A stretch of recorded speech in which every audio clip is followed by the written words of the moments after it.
Gold, trusted gold buyers. మీరు తాకట్టు పెట్టిన బంగారాన్ని విడిపించి ఈ రోజు ఉన్న మార్కెట్ ధరకు కొనబడను.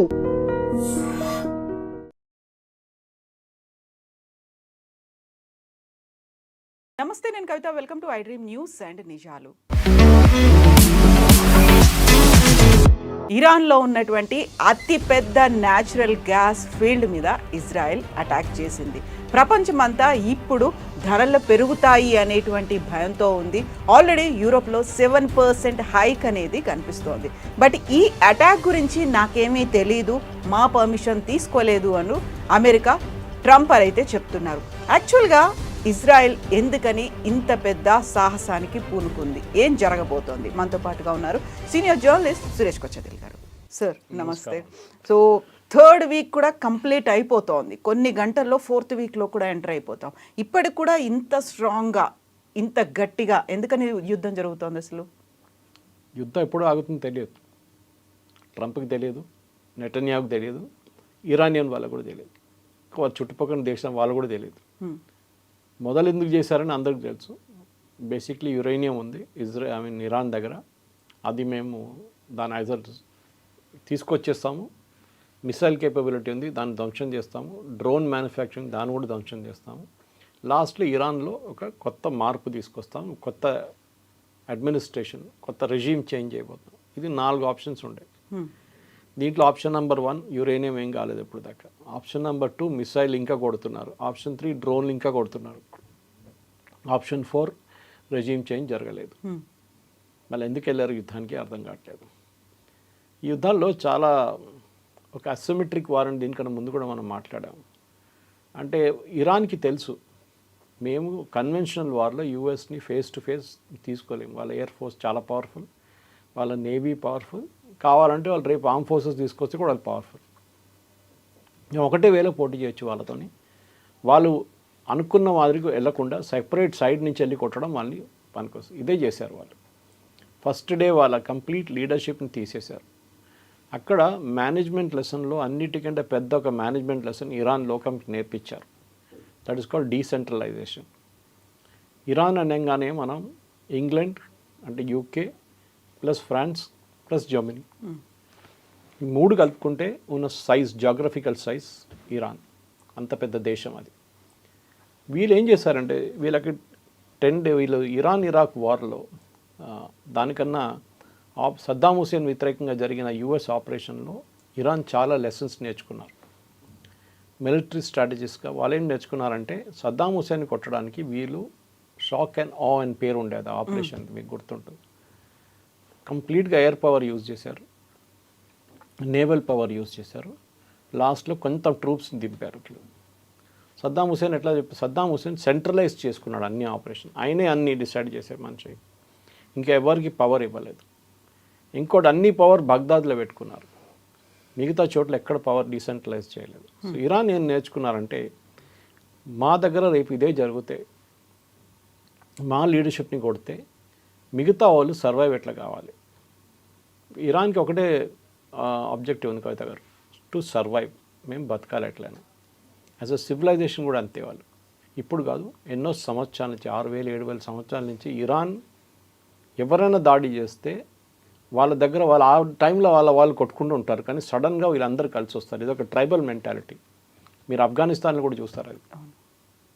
ఇన్ఫ్యాక్ట్ ఆఫ్ఘనిస్తాన్కి ఆ పక్కన అలెగ్జాండర్ ద గ్రేట్కి ఫస్ట్ దెబ్బ తగ్గింది అక్కడే, ఆఫ్ఘనిస్తాన్లో. ఎందుకంటే చుట్టుపక్కల ఉన్న అన్ని ట్రైబల్స్ ఒకటేసారి వచ్చి ఆయన మీద దాడి చేశారు. ఇది మన సోవియట్ యూనియన్ వచ్చినప్పుడు కూడా చూసాం. సోవియట్ యూనియన్ వచ్చారు, అప్పుడు దాకా వీళ్ళందరూ అక్కడెక్కడ కొట్టుకుంటున్నారు. సోవియట్ యూనియన్ రాగానే వాళ్ళందరూ కలిసి సోవియట్ యూనియన్ మీద పడ్డారు. సోవియట్ యూనియన్ వాళ్ళు పారిపోయారు. అఫ్కోర్స్ అమెరికా సహాయం చేశారు. దాని తర్వాత అమెరికా వచ్చారు, నేటోని తీసుకొచ్చారు తోడు. అదే జరిగింది. ఇదొక ఏం చెప్పాను, ఒక ట్రైబల్ మెంటాలిటీ అని చెప్పొచ్చు. ఒక చాలా ప్రౌడ్ నేషన్ ఒకటి ఇరాన్. వాళ్ళ లాజిక్ ఒకటే ఉండే, మా మీద రేపు దాడి జరిగితే మేము మొత్తం డీసెంట్రలైజ్ చేయాలి. అంటే లోకల్ లెవెల్ దాకా మా కమాండర్స్కి ఆథరైజేషన్ ఇచ్చేసేయాలి. మా దగ్గర ఉన్న ఆయుధాలు ప్రతి చోట పెట్టుకోవాలి మేము, నాట్ తెహరాన్. ఇక్కడి నుంచి మొదలైంది గేమ్ అనమాట. ఫస్ట్ డే డీక్యాపసిటేట్ చేశారు, అంటే వాళ్ళ టాప్ లీడర్షిప్ని మొత్తం తీసేశారు. ఆ పని ఇజ్రాయెల్ చేశారు. వీళ్ళేం చేయాల్సి ఉండే, నెక్స్ట్ డే ఆబ్వియస్లీ ఇంకా కొంచెం ఎయిర్ పవర్ పెడితే ఇరానియన్ రెజిమ్ పడిపోతుంది అనుకున్నారు. మీకు గుర్తుంటే ఈవెన్ ప్రెసిడెంట్ ట్రంప్ అప్పుడు కూడా స్టేట్మెంట్ ఇచ్చారు, అయిపోయింది యుద్ధం, ఫినిష్డ్ ద లీడర్షిప్ అన్నారు. ప్రజలందరూ రోడ్డు మీదకి వస్తా అనుకున్నారు, రాలేదు.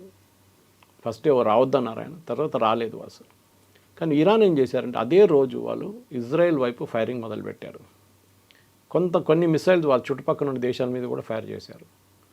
అప్పుడే అమెరికాకు అప్పుడు కూడా అర్థం కాలేదు ఈ వార్ మారిపోయింది, ఇది స్ట్రాటజీ మారిపోయింది అనేది. నెక్స్ట్ వాళ్ళు ఏం చేశారంటే వాళ్ళ దగ్గర ఉన్న ఆయుధాలని ప్రతి చోట నుంచి ఫైరింగ్ చేయడం మొదలుపెట్టారు. ఇస్ఫహాన్ నుంచి, ఎక్కడో దూరం ఉన్న సౌత్ వెస్ట్ ఏరియా నుంచి ఫైరింగ్ మొదలుపెట్టారు. ఈ ఫైరింగ్ అంతా వచ్చి పడ్డది ఫస్ట్ సౌదీ అరేబియాలో ఉన్న అరామ్కో ఫ్యాక్టరీ మీద, అంటే రిఫైనరీ మీద. చాలా పెద్ద రిఫైనరీ అది, one of the world's biggest refineries. ఇమ్మీడియట్గా మీరు చూసారు ఆయిల్ ప్రైసెస్ స్టార్టెడ్ ఇంక్రీజింగ్. ఇంకోటి అరామ్కో మీద కొట్టడం ఒక సైకలాజికల్ బ్లో ఉండే సౌదీ అరేబియాకి. రెండోది ఏం చేశారు, దుబాయ్ మీద కొట్టారు. దుబాయ్ కమర్షియల్ క్యాపిటల్, వాళ్ళ దగ్గర ఆయిల్ లేదు. ఆయిల్ ఉందంతా యుఏఈ దగ్గర ఉంది. యుఏఈ కూడా అక్కడ పెట్టుకోరు, వాళ్ళు అక్కడి నుంచి ఫుజరాత్ చెప్పి ఇంకో స్టేషన్ ఉంది, ఇంకొక ఐలాండ్ ఉంది, అక్కడ పంపిస్తారు. మూడోది దుబాయ్లో ఉన్న పామ్ జుమరియా మీద కొట్టారు, again commercial totally. Airport, Palm Jumeirah, Aramco. Next day వాళ్ళు బహ్రెయిన్లో ఉన్న యుఎస్ 5th ఫ్లీట్ మీద కొట్టారు. మీరు చూడండి అటాక్స్ కూడా వాళ్ళు వేరీ చేశారు. వాళ్ళు అంతా ఐ థింక్ మిలిటరీ ఎక్స్పర్ట్స్కి, మిలిటరీ హిస్టారియన్స్కి ఈ యుద్ధం అయినాక దీని మీద చాలా ఎక్స్టెన్సివ్గా రీసెర్చ్ పేపర్స్ రాయాల్సి వస్తుంది, ఎట్లా వీళ్ళు చేశారని. అంత ప్లానింగ్తో చేశారు వీళ్ళు. అమెరికా అనుకున్నారు ఒక్క దెబ్బ కొడితే వీళ్ళందరూ పోతారు ఒకటేసారి అని, అది జరగలేదు. ఇప్పుడు లేటెస్ట్గా జరిగిన ఈ గ్యాస్ ఫీల్డ్ అటాక్, ఇది కూడా క్లాసిక్. ఇరాన్కి చాలా సంవత్సరాల నుంచి ఇరాన్ ఖత్తర్ని కొట్టాలని చూస్తున్నారు. ఇప్పుడు దాకా వాళ్ళకి ఛాన్స్ దొరకలేదు వాళ్ళకి ఎక్కువ. ఇజ్రాయెల్ దానికన్నా ఎక్కువ. ఇజ్రాయెల్ ఎప్పటి నుంచో ఖత్తర్ని కొట్టడానికి చూస్తున్నారు. ఒకసారి కొట్టారు కూడా, మీకు గుర్తుంది లాస్ట్ టైం కొన్ని నెలల ముందు హమాస్ కొన్ని లీడర్స్ని ఖత్తర్లో కొట్టారు ఇజ్రాయెల్. చనిపోయారా లేదని తెలియదు, కానీ లేదని డినై చేశారు ఖత్తర్ ఆ రోజు. ఇన్ఫాక్ట్ ఈ లీడర్లు ఇక్కడ లేదన్నారు. లోకంలో ఉన్న ప్రతి టెర్రరిస్ట్ ఆర్గనైజేషన్, హమాస్ ఉండొచ్చు, హెజ్బుల్లా ఉండొచ్చు, ముస్లిం బ్రదర్హుడ్ ఉండొచ్చు, అల్ ఖైదా ఉండొచ్చు, వీళ్ళందరూ అక్కడ కూర్చున్నారు. They are all in Qatar. Qatar చాలా చిన్న నేషన్. వాళ్ళ లోకల్ పాపులేషన్ అంటే ఖతారీ పాపులేషన్ ఓన్లీ 4 లక్షలు అంతే. మన దగ్గర ఒక జిహెచ్ఎంసీ వార్డులో దానికన్నా ఎక్కువ మంది ఉంటారు. కానీ ఎక్స్పాట్రియేట్ పాపులేషన్, అక్కడ వచ్చి పనిచేస్తున్న వాళ్ళు వాళ్ళకన్నా చాలా ఎక్కువ. ఇది ఖతార్కి భయం ఉందన్నమాట, ఏ రోజు మమ్మల్ని టేక్ ఓవర్ చేస్తారని. దానికోసం వాళ్ళు అరబ్ కంట్రీస్ నుంచి ఎక్కువ మందిని తీసుకురారు. వాళ్ళు మన వైపు నుంచి, ఇండియా వైపు నుంచి, సౌత్ ఈస్ట్ ఏషియా నుంచి వర్కర్స్ని తెచ్చుకుంటారు వాళ్ళు. So that we will not do a coup రేపు. They was a running joke. Saddam Hussein Kuwait invite చేసినప్పుడు మా మలయాళీ కమ్యూనిటీలో ఒక జోక్ ఉండే, సదాం హుసేన్ ఎందుకు కష్టపడ్డాడు, అక్కడ కువైట్లో ఉన్న మలయాళీస్ ఒక డీల్ చేసుకుంటే అయిపోతుండే కదా, వాళ్ళు చూసుకుంటుండే అంతా, నేను ఇంత డబ్బులు ఇస్తానని చెప్పి నువ్వు కువైత్ టేక్ ఓవర్ చేసుకో, నేను కూడా కువైత్ పెట్టుకుని నువ్వు హాఫ్ నేను హాఫ్ డివైడ్ చేసుకుందాం అంటే అయిపోతుండే, ఇన్ని బాంబులు గేమ్లు ఏం అక్కర్లేదని చెప్పి. బట్ ఎనీవే, జోక్స్ అపార్ట్, ఈ ఆయిల్ ఫీల్డ్ అనేది మనం ఇప్పుడు చూస్తున్న ఈ south parts and north dome. Kavitha గారు ఒక మన దగ్గర మ్యాప్ ఉంటే చూపించవచ్చు ఎడిటింగ్లో, కానీ కాకపోతే ఈ పర్షియన్ గల్ఫ్, స్టేట్ ఆఫ్ హార్మోస్కి వచ్చే ముందు పర్షియన్ గల్ఫ్ నుంచి వస్తున్న ఈ వాటర్వేలో ఇరాన్ ఇక్కడ ఉంది, ఖతర్ ఇక్కడ ఉన్నారు. And Qatar is very small country. దాని పక్కన సౌదీ అరేబియా చాలా పెద్ద country. Qatar is like jutting out from there అనమాట. అటువైపు ఇరాన్ ఇస్ ఆల్సో చాలా పెద్ద కంట్రీ. వీళ్ళ ఇద్దరు నడిమిట్లో ఒక గ్యాస్ ఫీల్డ్ ఉంది. ఇది 1980s బహుశా 1980s వీళ్ళకి ప్రాస్పెక్ట్ చేశారు, అక్కడ గ్యాస్ ఉందని తెలిసింది. Which is different from oil. ఇది gas field, liquefied natural gas, LNG process చేసిన తర్వాత. సో దీన్ని ఏం చేశారంటే వీళ్ళ ఇద్దరు నడుమిట్లో అప్పుడు పెద్ద ఒక గొడవ అని చెప్పలేం, కానీ ఒక మిస్అండర్స్టాండింగ్ జరిగింది. అది కారణం ఏంటంటే ఇరాన్ అప్పుడు 10-year వార్లో ఉన్నారు ఇరాక్తో ఆ టైంలో. ఆ గొడవ అంతా అయిన తర్వాత, ఆ యుద్ధం అంతా అయిన తర్వాత ఇరాను ఖత్తర్ కూర్చొని మాట్లాడుకున్నారు, పని చేద్దాం 60-40 డివైడ్ చేసుకుందాం. ఓకే, ఏది వాటర్వేలో మీరు గీత గీస్తున్నారు, ఇది మీది ఇది మాది, so territorial water, Iran territorial waters, ఎప్పుడు కంట్రీకి టెరిటోరియల్ వాటర్స్ ఉంటుంది. ఒక సర్టన్ డిస్టెన్స్ మీ కోస్ట్ లైన్ నుంచి ఇంత దూరం వరకు టెరిటోరియల్ ఉంటుంది అనమాట. అది ఒకసారి 30 కిలోమీటర్లు ఉండొచ్చు, ఒకసారి 60 కిలోమీటర్లు ఉండొచ్చు. యూజువలీ దాన్ని నాటికల్ మైల్స్ అంటారు. దట్ ఈస్ హౌ సీలో క్యాల్కులేట్ చేసే డిస్టెన్స్ అనమాట. ఈ దాంట్లో వీళ్ళు పెట్టుకున్న దాంట్లో ఇరాన్లో ఉన్న ఆయిల్ గ్యాస్ ఫీల్డ్స్ ఒక అప్రాక్సిమేట్లీ 3700 స్క్వేర్ కిలోమీటర్లు ఇరాన్ దగ్గర ఉన్న గ్యాస్ ఫీల్డ్ ఏరియా నీళ్ళల్లో ఉన్నది.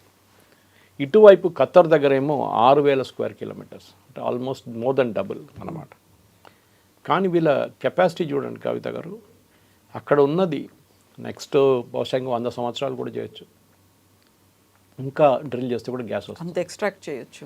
1800 trillion cubic feet of gas ఉంది వాళ్ళ దగ్గర. 1800 ట్రిలియన్.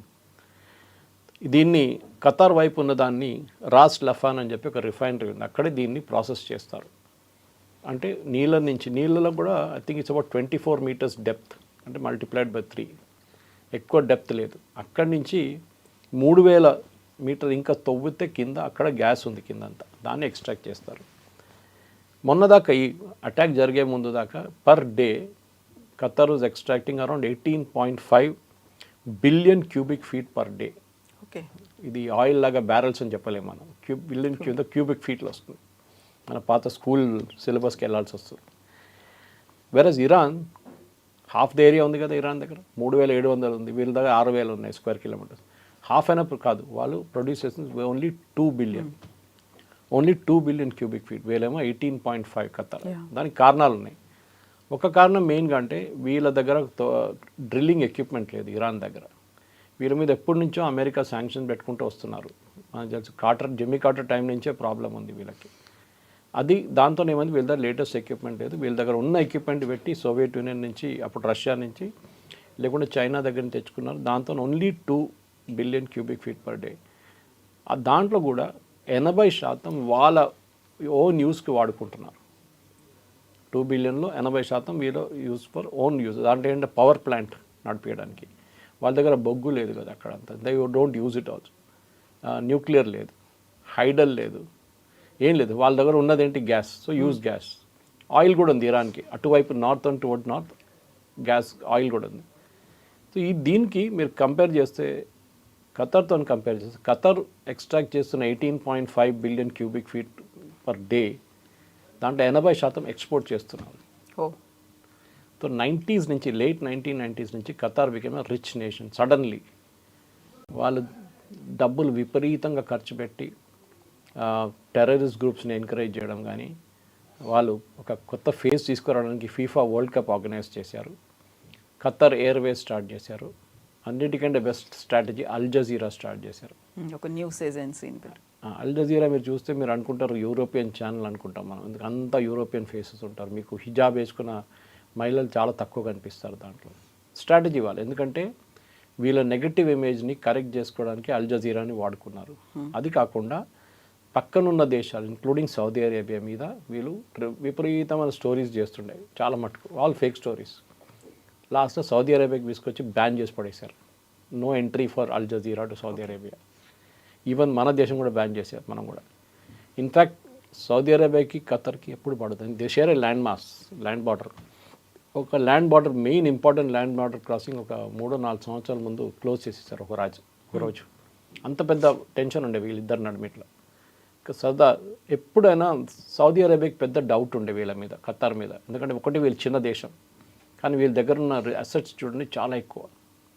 వేరే సౌదీ అరేబియాలో only towards strait of Hormuz oil production నడుస్తుంది. మిగతా దేశంలో ఎక్కడ ఆయిల్ ప్రొడక్షన్ లేదు, ఆయిల్ లేదు ఎక్కడ. హైడ్రోకార్బన్ ఇంత పెద్ద దేశం సౌదీ అరేబియా, కానీ all along straight of Hormuz. Even Iran కూడా అంతే. అన్ని దేశాలు స్ట్రెయిట్ ఆఫ్ హార్మూజ్ చుట్టుపక్కనే వీళ్ళందరూ ఆయిల్ ఫెసిలిటీస్ ఉందన్నమాట, డ్రిల్లింగ్ కూడా. సౌదీ అరేబియాకి భయం ఏమిటంటే వీళ్ళ దగ్గర ముస్లిం బ్రదర్హుడ్ అని చెప్పి ఒక టెర్రరిస్ట్ గ్రూప్ ఉంది. వీళ్ళు చాలా మటుకు మిగతా దేశాల్లో ఈ రెవల్యూషన్ తీసుకురావడానికి తిరుగుతారు. అంటే వీళ్ళు బేసిక్లీ డబ్బులు ఇచ్చి అక్కడున్న లోకల్ లీడర్స్ని కొనుక్కొని అక్కడున్న ఆర్మీ వాళ్ళని పట్టుకొని రెజ్యూమ్ చేంజ్ చేపిస్తారు. ఈజిప్ట్లో ట్రై చేశారు, జరిగింది, కానీ within 1 year they got it back, Egyptian army. ఇది సిరియాలో చేశారు. ఓకే, అది కాకుండా లెబనాన్లో ట్రై చేశారు, సక్సీడ్ కాలేదు. ఇరాక్లో ఇప్పుడు కూడా గొడవ చేస్తున్నారు వాళ్ళు. సౌదీ అరేబియాకి డౌట్ ఏమన్నంటే మేమైతే ఒక మొనార్కిల్ సిస్టమ్, మా దగ్గర ఫ్యామిలీ నడిపిస్తారు, వీళ్ళు ఇక్కడ వచ్చి కూడా గొడవ చేస్తారు అని చెప్పి ముస్లిం బ్రదర్హుడ్ మీద ఎప్పుడో కన్నుండే వాళ్ళకి డౌట్. ఇంత డౌట్ వాళ్ళకి అల్ఖైదా మీద లేకుండే, ఈవెన్ హమాస్ మీద లేకుండా. హమాస్ ఎప్పుడు గొడవ చేయరు వీళ్ళతో, హూతీలు చేస్తారు అప్పుడు. హూతీలకి సౌదీ అరేబియాకి ఎప్పుడు గొడవ ఉంటుంది. రెడ్ సీ వైపు హూతీలు వీళ్ళ మీద ఫైర్ చేస్తారు, సౌదీ అరేబియా వాళ్ళ మీద ఫైర్ చేస్తారు, ఈవెన్ ఎయిర్ ఫోర్స్ యూజ్ చేస్తారు సౌదీ అరేబియా. ఈ పరిస్థితుల్లో ఈ గ్యాస్ని కొట్టడం అనేది చాలా ఇంపార్టెంట్. ఎందుకంటే ఒకటి, ఇన్ వన్ స్ట్రోక్ ఖతార్ ఎకానమీని మొత్తం ధ్వంసం చేశారు. ఇన్ఫ్యాక్ట్ నిన్న కొట్టిన అటాక్లో వాళ్ళొక ఖతార్ ఎనర్జీ వాళ్ళు ఒక ట్వీట్ కూడా చేశారు. నేను నిన్న పోస్ట్ చేశాను, నా ఫేస్బుక్లో కూడా ఉంది అది. వాళ్ళు ఏమన్నారంటే ఈ డ్యామేజ్ చాలా ఎక్స్టెన్సివ్గా అయింది, దీన్ని will take some time to restart the production అన్నారు. అదే టైంలో ఇరాన్ ఏమంటున్నారంటే మా దగ్గర కొట్టిన దాంట్లో మాకు 12% మాకు లాస్ వచ్చింది, అంటే 12% మా ప్రొడక్షన్ తగ్గింది అంటున్నారు ఇరాన్. ఎవరు నిజం చెప్తున్నారో తెలియదు, కానీ డెఫినెట్లీ ఖతార్కి చాలా పెద్ద ఒక దెబ్బ తాకింది దాంట్లో. ఈ గ్యాస్ ఫీల్డ్స్ అనేది ఆయిల్ ఫీల్డ్స్ కన్నా చాలా కాంప్లికేటెడ్. ఇన్ఫ్యాక్ట్ ద ప్రెజెంట్ ఈ రాస్ లఫాన్ అని చెప్పి నా రిఫైనరీ చూడండి, అది ఆల్మోస్ట్ 10 సంవత్సరాలు పట్టింది కట్టడానికి. అంటే ఖతార్ డబ్బులు తీసుకొచ్చి ఆ టైంలో వాళ్ళ దగ్గర డబ్బులు కూడా లేకుండే 80s వాళ్ళు దీన్ని డ్రిల్ చేసి ప్రాస్పెక్ట్ చేసిన తర్వాత ఈ చాలా మటుకు బ్రిటిష్ కంపెనీలు, ఈ అమెరికన్ కంపెనీస్, బ్రిటిషే ఎక్కువ దీంట్లో ఇన్వాల్వ్ ఉన్నారనమాట. వాళ్ళ దగ్గర నుంచి డబ్బులు వచ్చిన తర్వాతనే వీళ్ళు డ్రిల్లింగ్ ఎక్విప్మెంట్ అంతా తీసుకొచ్చి కొన్నారు, దీన్ని ఎస్టాబ్లిష్ చేశారు ఖతార్ని. కానీ ఇప్పుడు కూడా చూడండి వీళ్ళు డిపెండెన్సీ అంతా యూఎస్ మీద ఉంది. ఖతార్ కూడా అదే భయం ఉంది విత్ సౌదీ అరేబియా హ్యాస్. మమ్మల్ని కూడా ఏదో ఒక రోజు వీళ్ళందరూ కలిసి మమ్మల్ని లేపేస్తారు, ఈ ముస్లిం బ్రదర్హుడ్ వీళ్ళందరూ ఉన్నారు, దానికోసం వీళ్ళని ఇక్కడ పెట్టుకుంటున్నాం మేము, బయట నుంచి వచ్చి గొడవ చేయకూడదని చెప్పేసి. ఖతార్లో అలూద్ బేస్ ఉంది, యూఎస్ అన్నిటికంటే పెద్ద ఎయిర్ ఫోర్స్ బేస్ అది. 8,000 యూఎస్ సర్వీస్ మెన్ ఉన్నారు అండ్ ఉమెన్, దాంట్లో 8,000 మంది, ఆల్మోస్ట్ ఒక 250 ఎయిర్క్రాఫ్ట్ ఉంది అక్కడ వాళ్ళకి, అమెరికన్స్కి. It is like an American city, proper city. అక్కడ cost per $1 billion per month, అది మొత్తం కడుతున్నది ఖతార్. అమెరికా యుఎస్ బేస్ కోసం, యుఎస్ క్యాంప్ కోసం. ఎందుకంటే రేపు మేము ఉంటామో లేదో తెలియదు, ఎవడో బయట నుంచి వచ్చి ఒక అల్ఖైదా లాంటి లేకుండా ఒసామా బిన్ లాడెన్ వచ్చి మమ్మల్ని టేక్ ఓవర్ చేస్తే మేము ఏం చేయలేం. మా ఆర్మీ ఉన్నదని 4 లక్షల మంది, మళ్ళీ ఏం ఆర్మీ పెట్టుకుంటాం దాంట్లో, మిమ్మల్ని ఈజీగా లేపేస్తారు వీళ్ళని చెప్పి భయం ఉండే, ఇప్పుడు కూడా ఉంది వాళ్ళకి. సో దానికోసం యూఎస్ ఎయిర్ ఫోర్స్ బేస్ అక్కడ పెట్టుకున్నారు. ఇన్ఫ్యాక్ట్ ఏ అమెరికన్ ప్రెసిడెంట్ వచ్చినా డబ్బులు అమెరికన్ ఎలక్షన్ క్యాంపెయిన్లో మ్యాక్సిమం ఖర్చు పెట్టేది Qatar through their sister organisations. అమెరికాలో ప్రతి యూనివర్సిటీని టేక్ ఓవర్ చేసుకున్నారు వీళ్ళు. కొలంబియా నుంచి యూపెన్ నుంచి మీరు చూసుకోండి, ఏదైనా హార్వర్డ్, ఎవ్రీవేర్ వీళ్ళు ఏం చేస్తారంటే చైర్లు కొనుక్కుంటారు. దిస్ యూనివర్సిటీస్లో చైర్ అంటారంటే స్పెషలైజ్ సబ్జెక్ట్కి. ఫర్ ఎగ్జాంపుల్ ఆంటర్‌ప్రెన్యూర్‌షిప్ గురించి చెప్పినప్పుడు ఒక ప్రొఫెసర్ మీద ఒక చైర్ ఉంటుంది, అంటే దాన్ని ఫండింగ్ చేస్తారు వాళ్ళు. They can run the entire department ఆ డబ్బులతోనమాట. వీళ్ళ దగ్గర ఉన్న క్వీన్ వాళ్ళ పేరు మీద చాలా మటుకు చారిటీ ఉంది యూఎస్లో. అది కాకుండా మన ప్రెసిడెంట్ ట్రంప్ వెళ్ళినప్పుడు మీరు చూసుంటారు, ఒక మొత్తం ఎయిర్క్రాఫ్ట్ ఇచ్చేసారు ఆయనకి, బోయింగ్. చిన్నపిల్లలకి మనం గిఫ్ట్ ఇస్తాం చూడట్లనే కొత్త బోయింగ్ ఎయిర్క్రాఫ్ట్ ఇచ్చేసి you can use it as president's Air Force One అని చెప్పి ఇచ్చేసారు. అంత డబ్బులు ఉంది ఖతార్ దగ్గర. ఇరాన్కి అదే కోపం ఉంది, ఇంత డబ్బులు ఉంది వీళ్ళ దగ్గర, మా దగ్గర లేదే, మేమేం చేయలేకపోతున్నాం అని చెప్పి ఇరాన్కి ఎప్పుడు ఒక ఏడుపు ఉండే. అది దీంతో ఫినిష్ అయిపోయింది. Israel strategy was simple. ఒకటి ఇరాన్ని కొట్టడం, రెండోది ఖతార్ని కొట్టడం. రెండు ఒకటే స్టోన్లో అయిపోయింది అనమాట. 2 birds in 1 stone అంటారు చూడండి, అదే జరిగింది. కానీ ఇరాన్ ఇప్పుడు చేసిన దాంట్లో చాలా మటుకు అమెరికా ఏమంటున్నా అంటే మాకు తెలియదు, మీ ఓపెనింగ్ కామెంట్స్లో మీరు చెప్పారు మా పర్మిషన్ తీసుకోలేదు, మాకేం తెలియదు. ఖతార్లో అన్నిటికంటే పెద్ద air force base outside US, Al Udeid base ఉంది అక్కడ. ఆ బేస్లో ఉన్న మీ దగ్గర ఉన్న రాడార్ కెపాసిటీ 3,000-4,000 కిలోమీటర్ల ముందు, అక్కడ దూరం నుంచి ఒక మిస్సైలో లేకుంటే ఒక డ్రోనో లేకుంటే ఒక ఎయిర్క్రాఫ్ట్ టేక్ ఆఫ్ చేస్తే మీ రాడార్లో వస్తుంది. అంత కెపాసిటీ ఉంది. అంత ఉన్నప్పుడు ఇజ్రాయెల్ నుంచి వచ్చిన ఎయిర్క్రాఫ్ట్ వచ్చి ఇరాన్ని బాంబ్ చేసినప్పుడు మీకు తెలియదా? తెలుసు. దీనికన్నా ముందు కూడా ఖతార్ మీకు గుర్తుంటుంది, వెన్ ఖతార్లో హమాస్ని కొట్టిన ఇన్సిడెంట్ చెప్పాను చూడండి, ఒక బిల్డింగ్ మీద కొట్టారు, మీటింగ్ జరుగుతుందంట అక్కడ రెసిడెన్షియల్ ఏరియాలో. అప్పుడు కూడా ఇదే ఆరోపణలు వచ్చినాయి. మీ దగ్గర ఇంత అడ్వాన్స్డ్గా ఉన్న ఎయిర్క్రాఫ్ట్ రాడార్ ఖతార్ లోపల ఎంటర్ అయినప్పుడు ఇజ్రాయలీస్ మీకు తెలియదా అని అడిగారు ఖతార్ వాళ్ళు. ఎందుకు డిటెక్ట్ చేయలేకపోయింది అంటే మేము మాకు కనిపించలేదన్నారంట. ఇప్పుడు ట్రంప్ అంటున్నారు మాకు అసలు తెలియనే తెలియదు వీళ్ళు కొడుతున్నారని. అంతా తెలిసి చేశారు ఇది. ట్రంప్కి ఏంటంటే Qatar is a very close friend. నేను చెప్పాను చూడండి, దాని కారణాలు చాలా ఉన్నాయి. ఫండింగ్ కూడా వీళ్ళే చేస్తారు, డబ్బులు ఇస్తారు ఎలక్షన్కి. వీళ్ళని ఎప్పుడు ఏం చెప్తారు, తప్పు పట్టలేము వాళ్ళని అని చెప్తారు. దానికోసం హమాస్ని పెట్టుకున్న తర్వాత కూడా హమాస్ లీడర్స్ని ఎక్కడి నుంచి తీసేమని ఇజ్రాయెల్ చాలా మటుకు ప్రెషర్ పెట్టినప్పుడు కూడా అమెరికా సపోర్ట్ చేశారు ఖతార్ని, లేక అక్కడే ఉండేయండి అని. ఇజ్రాయెల్ చాలా క్లియర్గా చెప్పారు, ఒక్క హమాస్ లీడర్ కూడా అక్కడి నుంచి బయటికి వస్తే మేము వాడిని చంపేస్తాం. ఎవరైనా దానికోసం వాళ్ళు బయటికి రారు. ఒక్కసారి మొన్న 6 నెలలు 8 నెలల ముందు ఇరాన్ ప్రెసిడెంట్ చనిపోయారు హెలికాప్టర్ క్రాష్లో, మీకు గుర్తుంటుంది. అప్పుడు సంతాపం తెలవడానికి కొత్త ప్రెసిడెంట్ టేక్ ఓవర్ చేయని చెప్పడానికి ఇస్మాయిల్ హనియా అక్కడి నుంచి వచ్చింది ఇక్కడికి. ఆయన వచ్చి ఇలా ఇరానియన్ లీడర్స్ అందరినీ కలిసిన తర్వాత అక్కడ ఇరాన్ రెవల్యూషనరీ గార్డ్ వాళ్ళకి మోస్ట్ సెక్యూర్ కాంపౌండ్, అంటే దాని లోపల ఒక ఈగో కూడా దొరకదు, అంత సెక్యూర్గా ఉన్న కాంపౌండ్ లోపల ఇజ్రాయెల్ ఒక బాంబు కొట్టారు. ఇస్మాయిల్ హనియాని కరెక్ట్ ఆయన బెడ్రూమ్ మీద కొట్టారు, ఆయన చనిపోయారు. పక్కనున్న బాడీగార్డ్స్ 12 మంది ఉన్నారంట, వాళ్ళకి ఎవ్వరికి ఏం కాలేదు. అంత ప్రెసిషన్ స్ట్రైక్ చేశారు.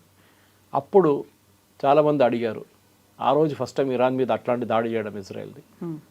ఇస్మాయిల్ హనియాని మీరు చంపారని చెప్పి ఖతర్ ఆబ్జెక్ట్ చేశారు. ఇజ్రాయెల్ ఏం చెప్పలేదు, కానీ అమెరికా ఏం చెప్పారంటే ఆయన ఖతర్లో లేడు కదా, if he was in Qatar then you have right to object. First of all మీ సిటిజన్ కాదు, బట్ స్టిల్ మీకు ఒక లీగల్ అబ్జెక్షన్ మీరు చేయవచ్చు. మా ప్రొటెక్షన్లో ఉన్న మనిషి మీరు ఎట్లా చంపారు. ఆయన బయటకు వచ్చారు, బాబు ఏం చేయాలి మేము, బయటికి ఎవరు రమ్మన్నాడు. ఇప్పుడున్న జియో పాలిటిక్స్లో ఈ ఖతర్, ఇరాన్, సౌదీ అరేబియా ఈ కనెక్షన్ చాలా డేంజరస్. వీళ్ళ నడిమిట్లో ఉన్న గొడవతోనే మొత్తం ఈ రీజన్ మొత్తం ఇన్స్టేబిలిటీ అయిపోతుంది. ఇప్పుడు ఈ గ్యాస్ ప్రైసెస్ చూడండి, నిన్నటి నుంచి మళ్ళీ పెరిగింది. బికాస్ ఖతార్ నుంచి వెళ్ళే గ్యాస్ మన వైపు కూడా వస్తుంది, it goes to Europe also. కానీ మనకి మిగతా సోర్సెస్ ఉన్నాయి, మనం తెచ్చుకోవచ్చు. యూరోప్కి అట్లా లేదు, అంత ఆప్షన్స్ లేవు. ఒకటి రష్యా దగ్గర నుంచి యూరోప్ కొనరు. మీరు వినుంటారు, నిన్నటి నుంచి సాయంత్రం నుంచి ఒక పెద్ద న్యూస్ వస్తుంది, చాలా మటుకు ఇంటర్నేషనల్ బ్లూంబర్గ్లో కూడా వచ్చింది. చైనాకి వెళ్ళే 7 షిప్పులు, రష్యన్ ఆయిల్ తీసుకెళ్తున్న 7 షిప్పులు సడన్గా యూటర్న్ తీసుకొని ఇండియా వైపు వచ్చేస్తుందంట. ఇది బ్లూంబర్గ్, ఇది ఎవరో ఆరాఫేరా కోట్ చేయట్లేదు. Bloomberg it's the financial big name in media. వాళ్ళు అన్నారు ఇది జరిగిందనేది. సో మనం ఏం చేస్తున్నాం అంటే, అఫ్కోర్స్ ఇవాళ ఎప్పుడు మన ఈ ఇంటర్వ్యూ మొదలయ్యే ముందు నేను మన స్పోక్స్ పర్సన్ చూశాను, ఆయన మాట్లాడుతూ ఆయన కూడా అదే అన్నారు, షిప్పులు వస్తూనే ఉన్నాయి, మేము వద్దని నేను ఇప్పుడు చెప్పలేదు వాళ్ళకి, ఎవరు కావాలంటే తీసుకురావచ్చు మా వైపు, మాకు కావాల్సిన గ్యాస్ కావాలి, మాకు కావాల్సిన ఎల్ఎన్జీ కావాలి, మాకు కావాల్సిన పిఎన్జీ కావాలి, మాకు కావాల్సిన క్రూడ్ ఆయిల్ కావాలి, అన్నీ కావాలి మనకి.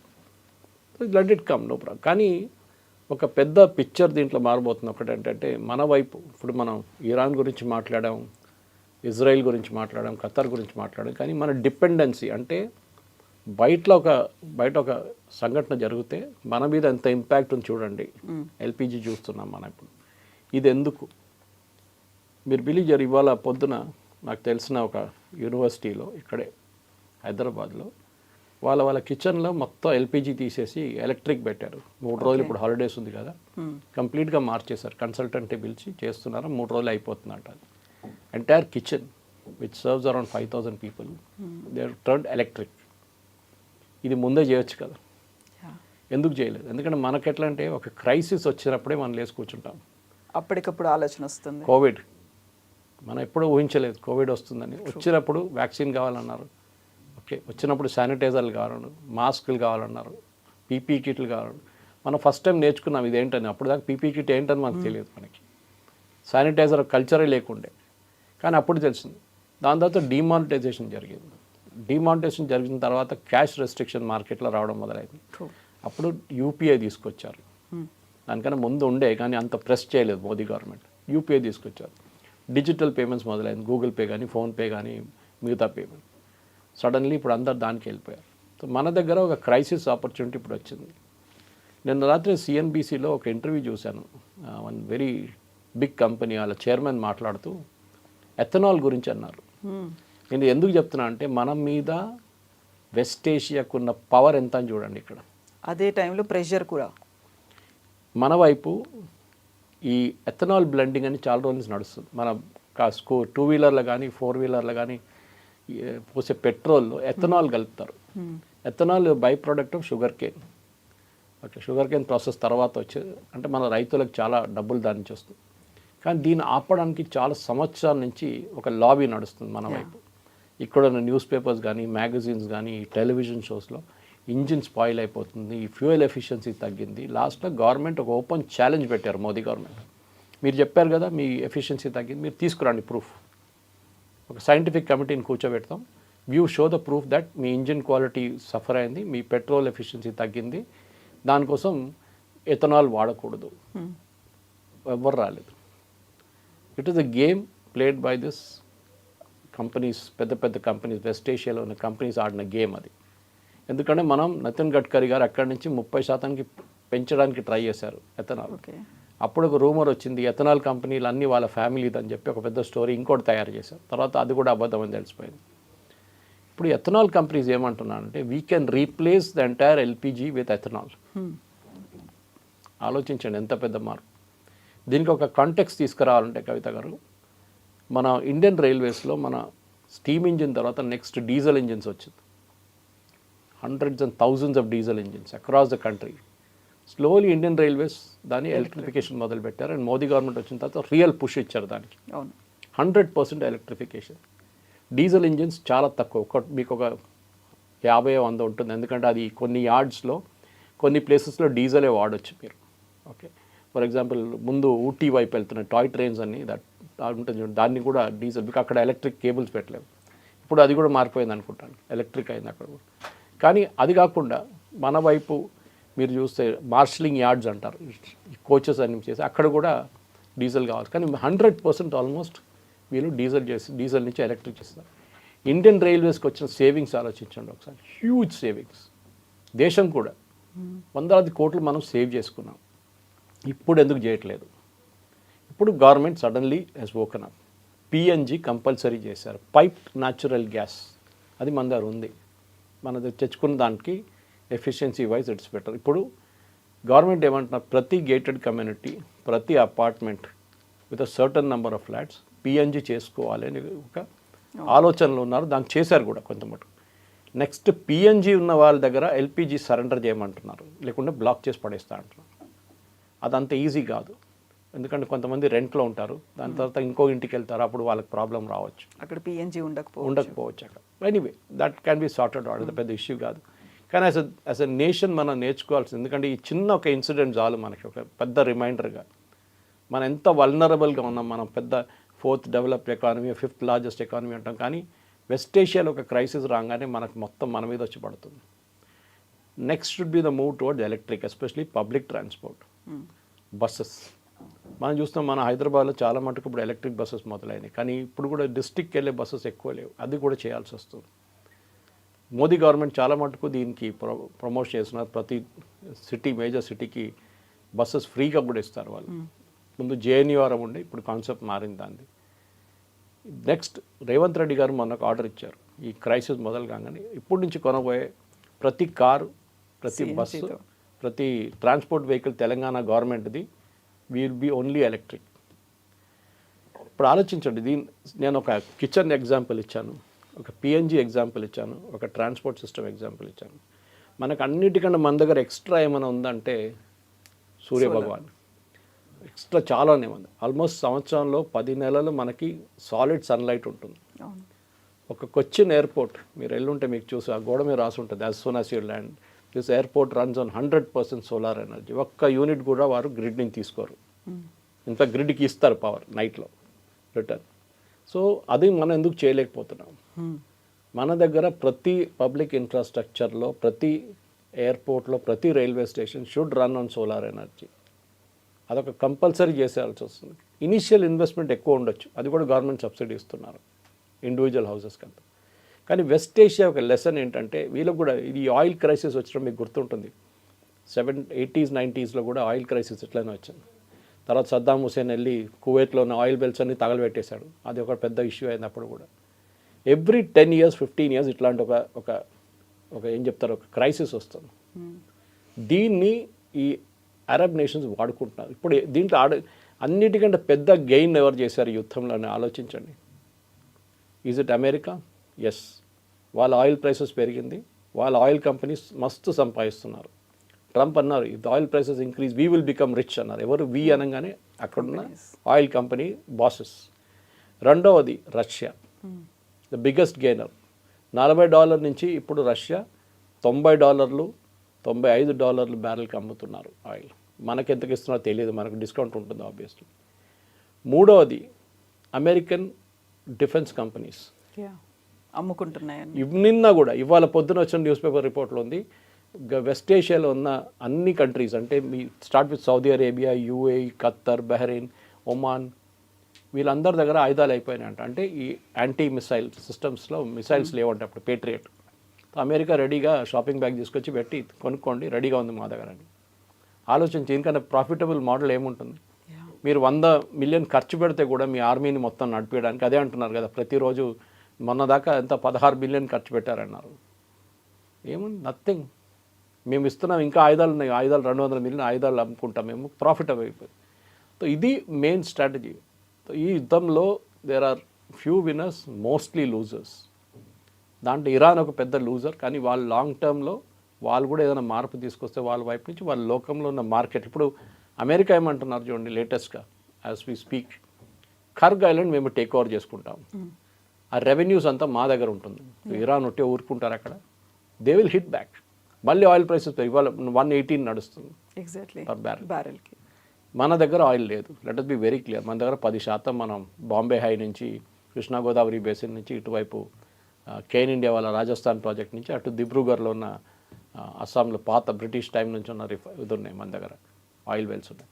అది కాకుండా మన దగ్గర లేదు. Let us be very very clear. మన దగ్గర లేనప్పుడు మనం we should try and cut down on the cost. మన ఫారిన్ ఎక్స్చేంజ్, చాలా ఫారిన్ ఎక్స్చేంజ్ మనది టాప్ మోస్ట్ ఖర్చు పెడుతుంది ఇది కొనడానికి. మరి మన దగ్గర సర్ప్లస్గా ఉందా లేదా స్టోరేజ్ అనేది? స్టోరేజ్ ఉంది. Storage is not an except LPG, మిగతా అన్ని స్టోర్ చేసుకోవచ్చు. Okay, storage is not an issue, especially crude oil is not an issue. మన దగ్గర స్ట్రాటజిక్ ఆయిల్ రిజర్వ్స్ ఉన్నాయి, చాలా మటుకు అండర్ గ్రౌండ్ స్ట్రాటజిక్ రిజర్వ్స్ ఉన్నాయి. అదేం ప్రాబ్లం. దానికోసం చూస్తున్నాం ఇప్పుడు కూడా పెట్రోల్ బంక్లో మీరు లైన్ లేదు చూడండి, ట్యాంకర్లు ఎన్ని వచ్చినాయి, 1, 2, 3 ట్యాంకర్లు వచ్చింది అంతే. కానీ స్టిల్ వీ హ్యావ్ రిజర్వ్, ఎందుకంటే మనం రిజర్వ్స్ నుంచి పుల్అవుట్ చేసుకుంటున్నాం. మనం అదే రిజర్వ్స్ ఎప్పుడు పెట్టాం మనం, మనకు $40 బ్యారెల్ ఉన్నప్పుడు రష్యా దగ్గర నుంచి కొన్ని నింపుకున్నాం అది ట్యాంకులు. Now you're taking it out. అన్ని దేశాలు చేస్తున్నారు, మనం ఒకటే కాదు, యూరోప్ కూడా చేస్తున్నారు. వాళ్ళ స్ట్రాటజిక్ ఆయిల్ రిజర్వ్స్లో 10, 20, 30% వాళ్ళు బయటికి తీస్తున్నారు వాళ్ళు. దాంతో ప్రైస్ కొంచెం తగ్గుతుంది. కానీ ఓవరాల్ ఇది ఒక చాలా మంచి వేకప్ కాల్. అది కూడా ఈ గ్యాస్ ఫీల్డ్ మీద కొట్టింది. ఇంకా పెద్ద రిమైండర్ ఇండియన్స్కి. ఎందుకంటే మనం నేను అనుకున్నాను ఇంత జరిగినప్పుడు ట్రాఫిక్ తగ్గుతుంది అనుకున్నాను రోడ్డు మీద, కానీ చూస్తే ఎక్కడ తగ్గట్లేదు. అంటే పీపుల్ ఆర్ నాట్ బాదర్డ్.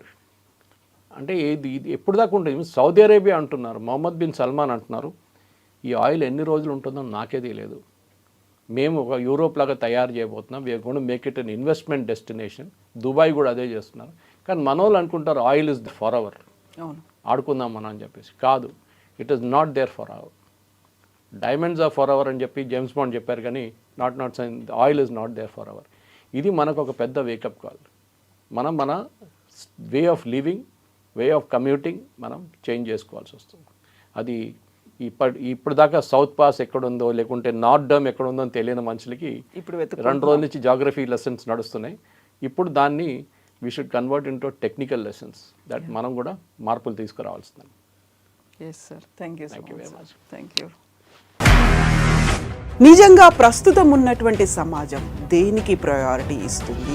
ఆర్థిక సంబంధాల చుట్టూ మాత్రమే తిరుగుతోంది. మళ్ళీ ఎన్నికలంగానే చాలా విరక్తి కలుగుతాను. మంచి అనిపిస్తుంది కదా, లేడీస్ కూడా ఛాలెంజింగ్ జాబ్స్ చేసినప్పుడు చాలా బాగుంటుంది.